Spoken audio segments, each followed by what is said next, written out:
बहुत बहुत धन्यवाद मिस्टर कमलेश सर। एक बार सभी इस कैंपस में हम लोग जितने लोग उपस्थित हैं, अपनी बात को शुरू करने से पहले आज के दिन जो पहला शब्द निकला था शिकागो में, उस शब्द का उच्चारण करते हुए हम लोग इस कार्यक्रम को, अपनी बात को और इस युवा दिवस को प्रारंभ करेंगे। और शब्द था भारत माता की जय।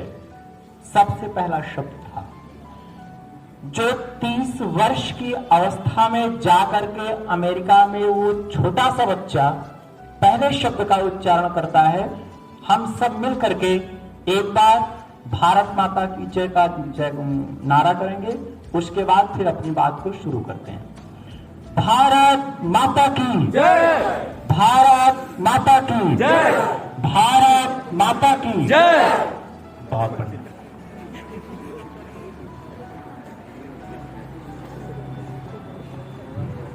यहां पर उपस्थित हमारे विद्यालय के समस्त सम्मानित शिक्षक, हमारे विद्यालय की समस्त सम्मानित शिक्षिकाएं और हमारे प्यारे प्यारे छात्र एवं छात्राओं, और जिनके नाम पर, जिनके काम पर और जिनके व्यक्तित्व पर आज हम और आप उपस्थित हैं, ऐसे नौजवान भाइयों एवं बहनों, आप जानते हैं आज उस व्यक्ति का जन्म दिवस है जिस व्यक्ति ने अपने व्यक्तित्व से, अपने कृतित्व से, अपने आचरण से, अपने संस्कार से एक प्रदेश को नहीं, एक देश को नहीं, पूरे विश्व को आश्चर्यचकित किया। उन्होंने प्रमाणित किया कि योग्यता के लिए उम्र की कोई आवश्यकता नहीं होती है। व्यक्ति के लिए योग्य होना व्यक्ति की अवस्था का मायने नहीं रखता है। आज हम उस व्यक्ति के जन्म दिवस को, उस व्यक्ति के जन्मदिन को मनाने के लिए यहां पर उपस्थित हैं। जैसा कि आप सभी जानते हैं, स्वामी विवेकानंद का जन्म 12 जनवरी 1863 को हुआ था। आपके पिताजी का नाम विश्वनाथ दत्त था, आपकी माताजी का नाम भुवनेश्वरी देवी था। आपको आश्चर्य होगा कि एक ऐसा परिवार जो 2 संस्कृतियों को लेकर के चलता था, एक भारतीय सभ्यता और संस्कृति को, एक पाश्चात्य सभ्यता और संस्कृति को। स्वामी विवेकानंद के पिताजी विदेशी सभ्यता और संस्कृति को मानने वाले व्यक्ति थे। उनकी मां भारतीय सभ्यता और संस्कृति को मानने वाली थी। अब उन दोनों की सभ्यताओं के बीच में एक ऐसा बच्चा है जो जिसके सामने निर्णय करना कठिन है कि वह अपनी भारतीय सभ्यता और संस्कृति को लेकर के चले कि पाश्चात्य सभ्यता और संस्कृति को लेकर के चले। सबसे बड़ी समस्या। लेकिन आपने देखा 120 वर्ष पहले स्वामी विवेकानंद के व्यक्तित्व की 2 बातें निकल करके हमारे सामने आती थी।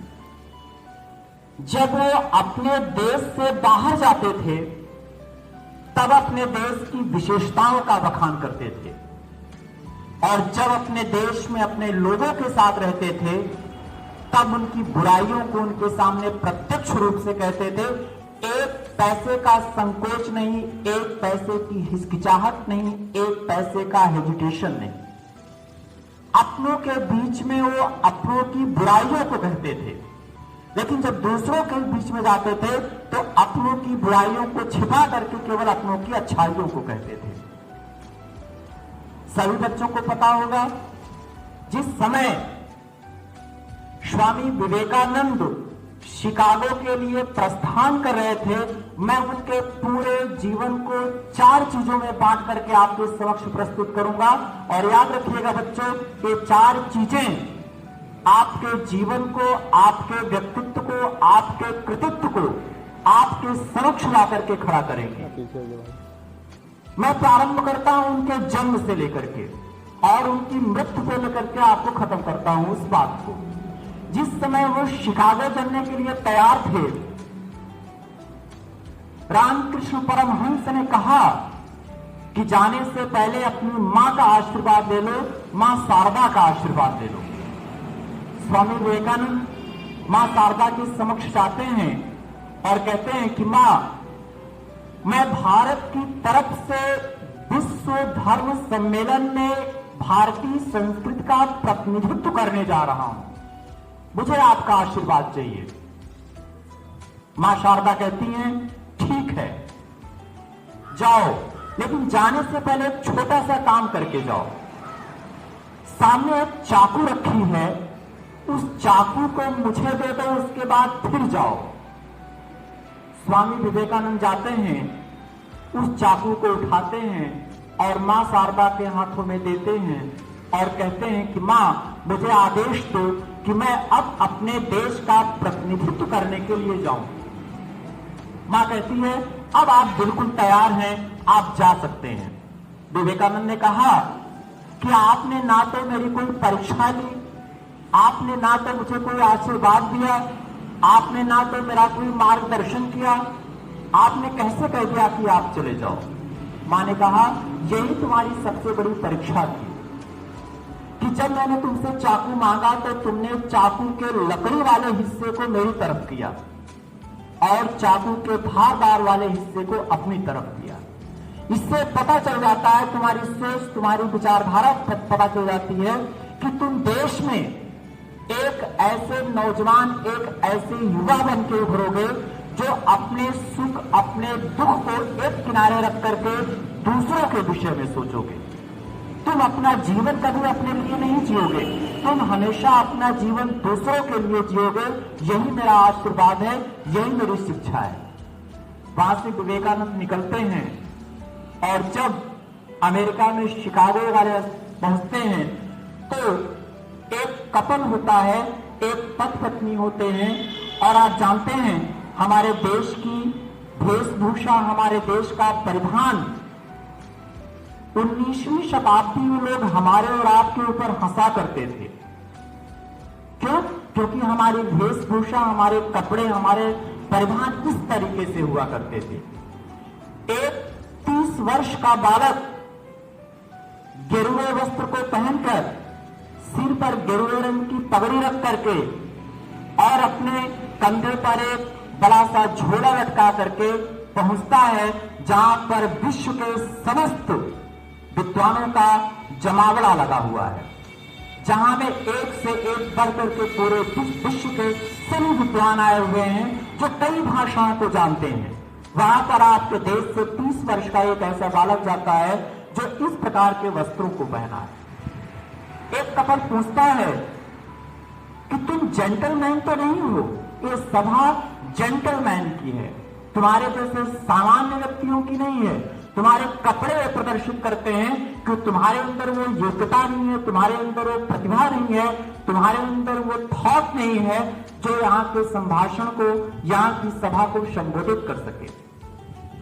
विवेकानंद ने बहुत छोटी सी बात, बहुत प्यारी सी बात कही और आप सभी बच्चों को तो सीखनी चाहिए। उन्होंने कहा कि आपके देश की सभ्यता और संस्कृति, आपके देश का ज्ञान लोग कपड़ों से आंकते हैं। हमारे देश का ज्ञान लोग कपड़ों से नहीं, लोग व्यक्तित्व और चरित्र से आंकते हैं। हमारे यहाँ कपड़ों का महत्व नहीं है, हमारे यहाँ व्यक्ति के चरित्र का महत्व है, व्यक्ति की योग्यता का महत्व है, व्यक्ति की बुद्धता का महत्व है। इसलिए आप कपड़ों पे ना जाएं, आप बस मुझे थोड़ा सा समय दें। और 2 मिनट का समय मिला और आपने देखा कि 2 मिनट की सभा में 3 शब्दों ने 17,565 लोगों को मंत्रमुग्ध कर दिया और लोगों को पता नहीं चला कि कब 3 घंटे 35 मिनट और 32 सेकंड का समय बीत गया। लोगों को पता तक नहीं चला। ये जोश था, ये उत्तेजना थी उस बालक में। बात थोड़ी और आगे बढ़ती है और अंदर जाते हैं तो एक व्यक्ति कहता है हाउ आर यू, और विवेकानंद आपके जैसा बालक दोनों हाथों को जोड़ कर कहता है नमस्कार। लोग हंसते हैं। तभी वहीं पर एक हिंदी भाषी रहता है और वो कहता है कि स्वामी जी नमस्कार, आप कैसे हैं? स्वामी जी कहते हैं आई एम फाइन। अंग्रेज आश्चर्यचकित हो जाता है। वो कहता है कि मैं तो समझता था आपको अंग्रेजी आती ही नहीं। जब मैंने पूछा हाउ आर यू, आपने कहा नमस्कार। जब मैंने आपसे पूछा आप कैसे हैं, तो आपने कहा आई एम फाइन। मेरी समझ में नहीं आया क्या बात है। बहुत ऊंची बात उन्होंने कही बच्चों। और तीसरी चीज है जो आपको सीखनी चाहिए, उन्होंने कहा जब आपने अपनी मां का सम्मान किया तब मैंने अपनी मां का सम्मान किया। आपकी मातृभाषा अंग्रेजी थी, आपने मुझसे प्रश्न अपनी मातृभाषा में किया तो मैंने भी जवाब अपनी मातृभाषा में दिया। अर्थात आपने अपनी मां का सम्मान किया तो मैंने अपनी मां का सम्मान किया। लेकिन जैसे ही आपने मेरी मां का सम्मान किया वैसे ही मैंने आपकी मां का सम्मान किया। आपने जैसे ही मुझसे मेरी भाषा में प्रश्न पूछा वैसे मैंने आपके प्रश्न का जवाब आपकी भाषा में दिया। इससे ये शिक्षा मिलती है बच्चों, हमें हमेशा एक दूसरे की सभ्यता और संस्कृति का सम्मान करना चाहिए। हमारे यहाँ पहले 18वीं शताब्दी में ना तो कोई हिंदू था, ना तो कोई मुस्लिम था, ना तो कोई सिख था, ना तो कोई ईसाई था, कोई नहीं था। हमारे यहाँ एक संस्कृति थी वसुधैव कुटुंबकम, जिसमें गीता में भगवान श्री कृष्ण ने बहुत अच्छे शब्दों में लिखा कि प्रज्ञा उत्पत्ति ब्राह्मणा, आजान बाहु उत्पत्ति क्षत्रिया चा, उदरा उत्पत्ति वैश्या चा, पादा उत्पत्ति शूद्र। हमारे यहाँ कोई जात थी ही नहीं। ये तो 21वीं शताब्दी में हमारे आपके जैसे पढ़े लिखे लोगों ने हमें और आपको एक दूसरे में बांटने की कोशिश किया और एक नारा बना दिया हिंदू मुस्लिम सिख ईसाई आपस में सब भाई भाई, अर्थात सब आपस में भाई हैं। हिंदू हिंदू का भाई, मुस्लिम मुस्लिम का भाई, सिख सिख का भाई, ईसाई ईसाई का भाई, आपस में सब भाई हैं। तो आप तो सोचने की बात है बेटा, हम आपस में नहीं, हम एक दूसरे के भाई हैं। अर्थात हम उस देश के पुजारी हैं जहां पर वसुधैव कुटुंबकम कहा जाता है, जहां पर ईद में हम सेवई खाने जाते हैं और दिवाली में लोग दीपक जलाने आते हैं। हम उस देश के रहने वाले हैं और उस देश का 30 वर्ष का बालक अमेरिका में जाकर के आपकी प्रभुता को प्रसारित करता है। और चौथी बात, सबसे महत्वपूर्ण बात, जब उन्होंने कहा कि प्यारे अमेरिका में रहने वाले मेरे भाइयों और बहनों, उनके इस वक्तव्य से वहां पर उपस्थित एक महिला इतनी प्रभावित हुई कि वह उनके पास पहुंचती है और कहती है मैं आपसे विवाह करना चाहती हूं। 4 चीजें मैं आपको बता रहा हूं, ये चौथी चीज। उन्होंने कहा मैं आपसे विवाह करना चाहती हूं। उन्होंने कहा कि बहन ऐसा संभव नहीं है क्योंकि मैं एक सन्यासी हूं और सन्यासी कभी विवाह नहीं करता, वह अपने जीवन को दूसरों को समर्पित कर देता है। मैंने अपना जीवन दूसरों को समर्पित कर दिया है, मैं आपसे विवाह नहीं कर सकता। उन्होंने कहा कुछ भी हो, मुझे आपसे विवाह करना ही करना है। उन्होंने कहा क्यों? महिला ने कहा मुझे आपके जैसा एक पुत्र चाहिए जो इतना तेजवान हो, इतना बुद्धिमान हो, जो अपने कार्य से, अपने व्यक्तित्व से पूरे देश को, पूरे विश्व को आश्चर्यचकित कर सके। उन्होंने कहा यह तो संभव नहीं है, इसमें तो बड़ा समय लगेगा। ऐसा है, आप मेरे जैसा पुत्र चाहती हैं तो ऐसा करिए कि इसी वक्त आप मुझे अपना बेटा बना लीजिए, आप मेरी मां बन जाएंगी और मेरे जैसा पुत्र नहीं, आप मुझे ही पुत्र के रूप में प्राप्त कर लेंगी। इससे पता चलता है कि एक व्यक्ति का चरित्र कैसा होना चाहिए, एक व्यक्ति का कैरेक्टर कैसा होना चाहिए। और स्वामी जी ने प्रमाणित किया कि व्यक्ति का चरित्र व्यक्ति के व्यक्तित्व को बनाता है और व्यक्ति का व्यक्तित्व व्यक्ति के कृतित्व से बनता है और व्यक्ति का कृतित्व व्यक्ति के संस्कार से बनता है और आपके संस्कार आपके व्यवहार से बनते हैं और आपके व्यवहार आपकी संगत से बनती है और आपकी संगत आपके माहौल से बनता है और आपका माहौल आपके मित्रों से बनता है। अर्थात विवेकानंद ने प्रमाणित किया कि अगर संस्कार को बनाना है, अपने व्यक्तित्व को बनाना है, अपने चरित्र को बनाना, अपने कैरेक्टर को बनाना है तो अपनी संगत को बनाओ, अच्छी संगत में रहो। सोच के देखो बच्चों, जिस देश में 65% आबादी आपके उम्र की हो, 30 वर्ष के बच्चों नौजवानों की उम्र की हो, वह देश युवा देश बनने से कैसे रुक सकता है? कौन रोक सकता है उसको? और उसके सीधे सीधे प्रमाण आप हैं, उसके प्रमाण आप हैं बच्चों। आप देश में परिवर्तन ला सकते हैं। आज हमें युवा दिवस इसलिए नहीं मना रहे हैं, आप कभी लंबे लंबे भाषणों पे मत जाओ बच्चों। आप उन 4 चीजों को अपने जीवन में अनुसरण करने की कोशिश करो। हम स्वामी विवेकानंद तो नहीं बन सकते हैं, लेकिन स्वामी विवेकानंद के बताए हुए कुछ कदमों पर चल जरूर सकते हैं और उनकी शिक्षाओं को अपने जीवन में उतार करके एक छोटा सा परिवर्तन जरूर ला सकते हैं। और हमें आपको वही करने की आवश्यकता है। आपसे, आपके अंदर से प्रत्येक विद्यार्थी के अंदर वो जोश होना चाहिए, वो जिज्ञासा होनी चाहिए, वो प्रतिभा होनी चाहिए जो विवेकानंद के अंदर है।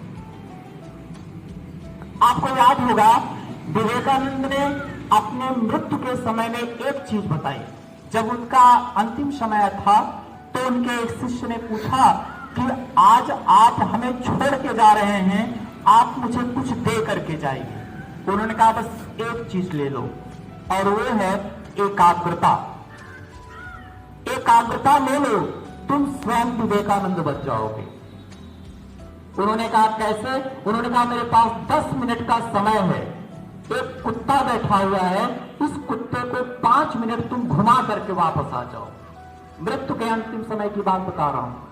5 मिनट के लिए घुमा करके इसको वापस लेकर के आ जाओ। वह व्यक्ति जाता है, कुत्ते को लेकर के 5 मिनट तक घुमाता है और घुमाने के बाद 5 मिनट बाद जब फिर वापस लौट करके आता है तो आदमी हाँफ रहा होता है और कुत्ता बिल्कुल जनरल सामान्य अवस्था में रहता है। विवेकानंद ने पूछा तुम हाँफ क्यों रहे हो, क्यों हाँफ रहे हो? उस व्यक्ति ने कहा एक कुत्ता इतना परेशान कर रहा था, कभी इधर भग रहा था, कभी उधर भग रहा था, कभी उधर भग रहा था और मैं इसको कंट्रोल करने में इतना परेशान हो गया कि मैं हाँफने लगा। विवेकानंद ने कहा यही है एकाग्रता। यदि आपका मन, आपके विचार कई क्षेत्रों में जाएंगे तो आप कभी एकाग्र नहीं हो पाएंगे, आप कभी कंसंट्रेट नहीं हो पाएंगे और अगर आप एकाग्र नहीं हो पाएंगे, आपकी एकाग्रता नहीं होगी तो आपको आपके जीवन का लक्ष्य कभी नहीं मिलेगा। और अगर आपको आपके जीवन का लक्ष्य प्राप्त करना है बच्चों तो एकाग्र होना पड़ेगा। स्वामी विवेकानंद के जैसी धैर्य धारण करना पड़ेगा। आपको पता है स्वामी विवेकानंद 2 पंजों के बीच में किताबें रख करके पढ़ लिया करते थे। किताब का पेज नहीं खोलते थे, केवल 2 पंजों के बीच में अपनी किताबें रखते थे और किताबों के प्रत्येक पन्ने को पढ़ लिया करते थे। एक ही एकाग्रता। और वो सारी चीजें हमारे अंदर हैं बेटा, हमारे आपके अंदर हैं। आप देखते हैं अक्सर आप अपने किसी काम से अपने शिक्षक को दुखी करते हैं, अपने परिवार को दुखी करते हैं। एक शिक्षा विवेकानंद से ये भी ले लो, जिस समय रामकृष्ण परमहंस मृत्यु की कगार पे थे, मरने वाले थे, उन्हें कैंसर हो गया था रामकृष्ण परमहंस को, उनके मुंह से खून गिरता था, कफ गिरती थी, उनके शिष्य घृणा करते थे और उस कफ और खून को विवेकानंद अपने हाथों की हथेलियों पे रख करके साफ किया करते थे। एक था अपने शिक्षक के प्रति उस विद्यार्थी का समर्पण। तो आज के दिन ये जो युवा दिवस मनाया जा रहा है बच्चों, इस युवा दिवस पे बस एक चीज याद रखो, हमेशा 4 बातें। पहली, कभी स्वयं के विषय में ना सोचो, हमेशा दूसरों के विषय में सोचो। स्वयं के नहीं, परिवार के विषय में सोचो, देश के विषय में सोचो, शिक्षक के विषय में सोचो, कभी स्वयं के विषय में मत सोचो। दूसरी बात, कभी भी अपनी सभ्यता और संस्कृति को दूसरों की सभ्यता और संस्कृति के लिए कुर्बान मत करो, अपनी सभ्यता और संस्कृति पर गर्व करो। और तीसरी चीज, कभी भी अपनी योग्यता की पहचान अपने कपड़ों से नहीं, अपने चरित्र से करो। और सबसे बड़ी चीज, सब कुछ समाप्त हो जाए लेकिन चरित्र नहीं समाप्त होना चाहिए। हमारे वेद में कहा जाता है, वृत्तम यत्नेन संरक्षेत वृत्तम याति अयाति च। रुपया, पैसा, धन, दौलत आती जाती रहेगी, लेकिन चरित्र चला गया तो लौट करके फिर कभी वापस नहीं आएगा। इस युवा दिवस पर मैं एक बार पुनः अपने विद्यालय के समस्त शिक्षकों को, अपने विद्यालय की समस्त शिक्षिकाओं को, विद्यालय के समस्त कर्मचारियों को और स्वामी विवेकानंद के जैसे ऊर्जा संपन्न, प्रतिभा संपन्न, बुद्धिता संपन्न, ज्ञान से युक्त, संस्कार से युक्त, चरित्रवान, प्रतिभा से संपन्न सभी बच्चों को मैं युवा दिवस की, विवेकानंद के इस जन्म दिवस की बहुत बहुत शुभकामनाएं देता हूं। और आशा करता हूं बच्चों, जिस प्रकार से नरेंद्र दत्त ने अपने काम से अपने माता पिता और देश को आश्चर्यचकित किया, आप भी अपने काम से अपने माता पिता, अपने देश को आश्चर्यचकित करेंगे। और एक चीज बता देता हूं, पूरे विश्व में आप सबकी शताब्दियां मनाते हैं, लेकिन किसी के भाषण की जयंती नहीं मनाते हैं। कल्पना करो, आज आप नरेंद्र दत्त के भाषण की जयंती मनाते हैं। पूरे विश्व में कभी किसी भाषण जयंती नहीं मनाई जाती है, लेकिन पूरा विश्व शिकागो के उस 2 मिनट के संभाषण को दिया गया था, 2 मिनट के संभाषण की जयंती मनाता है। पूरा विश्व उस 2 मिनट के भाषण को याद करता है, तो निश्चित रूप से कुछ विशेष चीजें रही होंगी। आप सभी का जीवन मंगलमय हो। निश्चित रूप से आप अपने काम से विवेकानंद की जयंती पर विवेकानंद के व्यक्तित्व और कृतित्व को अपने जीवन में उतारते हुए जो आपका लक्ष्य आपके सामने है उसको पूरा करें। हमारी शुभकामनाएं, मंगल कामनाएं दोनों आपके साथ हैं। पूरे विद्यालय परिवार की तरफ से सभी पूर्व बच्चों को, सभी छात्राओं को, सभी छात्रों को इस विवेकानंद जयंती की, युवा दिवस की बहुत बहुत शुभकामनाएं। बहुत बहुत धन्यवाद।